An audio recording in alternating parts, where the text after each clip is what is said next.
नमस्कार, आप देख रहे हैं प्रथम न्याय न्यूज। सिंगरौली जिले के देवसर विकासखंड अंतर्गत ग्राम निगरी में संयुक्त सभा आहूत की गई, जिसमें विशेष रूप से सत्ता में स्थापित वर्तमान सरकार के द्वारा आदिवासी दिवस के अवकाश को निरस्त किया जाना आदिवासियों का अपमान माना जा रहा है। वह आने वाले समय में कई आदिवासी क्रांतिकारियों के शहादत दिवस व जन्म जयंती को भव्य रूप से मनाए जाने का विषय विशेष रहा। साथ ही क्षेत्रीय समस्याओं पर भी चर्चा की गई, जिसमें जेपी थर्मल पावर प्लांट निगरी के द्वारा लगातार किए जा रहे शोषण व अन्याय के खिलाफ आवाज़ बुलंद की गई, जिसमें भूमि अधिग्रहण, नौकरी से निकाले गए 125 युवाओं, सरकार से किए गए एग्रीमेंट के अनुसार क्षेत्रीय लोगों को सुविधाएं प्रदान न किए जाने के विषय में भी चर्चा की गई, जिसमें शासन प्रशासन को सभी समस्याओं से एक बार पुनः अवगत कराकर जल्द से जल्द निराकरण कराए जाने की मांग की जाएगी।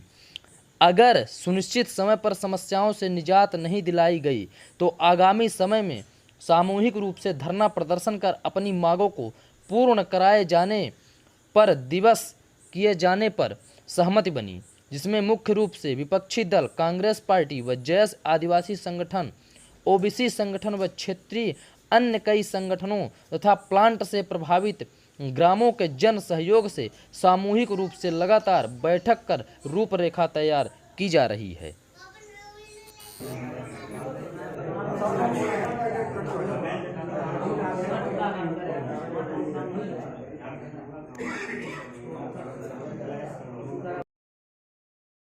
पावर प्लांट से संबंधित समस्याओं को लेकर के बैठक आयोजित की है। इसके साथ साथ ही 18 सितंबर को अपने सामाजिक महाराजा शंकर शाह और रघुनाथ साहब जी का जो जयंती आयोजित होना है उसके संबंध में चर्चा हुई है और ये 20 बिंदुओं पर समस्या संकलन किया गया है, जिसे प्रशासन तक पहुंचाने के लिए निकट भविष्य में वन विभागीय अधिकारी देवसर से चर्चा की जाएगी। समय उपलब्ध होने पर उनको ज्ञापन दिया जाएगा, मांग पत्र दिया जाएगा और समस्या समाधान हेतु आवश्यक प्रयास किया जाएगा।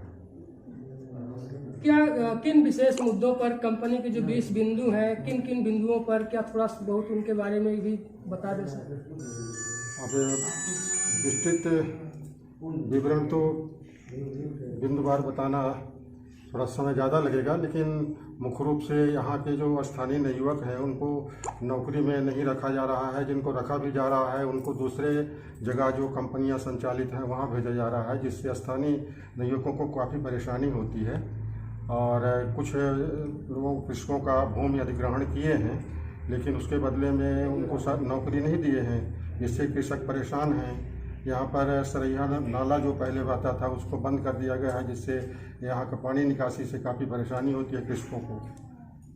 सर 125 लोगों का जो मुद्दा चल रहा है, लगभग 8 वर्ष पहले से चल रहा है, उस पर अभी तक कोई भी कार्रवाई नहीं हुई, कुछ भी प्रकार से कंपनी नहीं सुना आज तक। तो इसके लिए क्या कुछ हो सकता है, यहाँ पर क्या उम्मीद रखा जा सकता है? हम शासन प्रशासन और जनप्रतिनिधियों से केवल मांग रख सकते हैं। मांगें पूरी करना तो प्रशासन और जनप्रतिनिधियों का दायित्व है। वो अपने दायित्व पर खरे उतरते हैं कि नहीं, इसके लिए अभी तक कुछ कहा नहीं जा सकता है। अपने यहाँ कई ऐसी समस्याएं हैं जो कि पावर प्लांट वाले कुछ भी सुन नहीं रहे हैं। इसके पहले भी हम लोगों ने कई बार ये बैठक रखी गई, इसमें मांग रखा गया, लेकिन कोई सुनवाई नहीं हो रही है। तो अब हम लोग फिर से इसमें बैठे हैं, अब देखिए क्या कर रहे हैं। क्या माना जाए इस पर कोई अब कार्यवाही हो पाएगी? क्या विभाग कुछ भी हम लोगों का सहयोग कर पाएगा? जिस प्रकार से इतने बेरोजगारी है, लाइट बिजली पानी सड़क, जो कंपनी का एग्रीमेंट था कुछ भी नहीं हो सका आज तक, क्या उस पर कुछ अमल कर पाएगा विभाग? क्या इसमें अमल कर पाएगा नहीं कर पाएगा, अब मैं तो कुछ अभी कह नहीं सकती, क्योंकि अभी तक तो कोई अमल नहीं हुआ। इनके इतने सारी योजनाएं थी लेकिन सारे फेल हैं। तो अब हम लोगों का तो एक ही मांग है, अब रख रहे हैं आगे, अब हम लोगों का ही मांग रखना काम है, मांग रख रहे हैं। प्रशासन की अब कोई सुनवाई नहीं हो रही है, तो अगला अब हम लोगों के ही है कि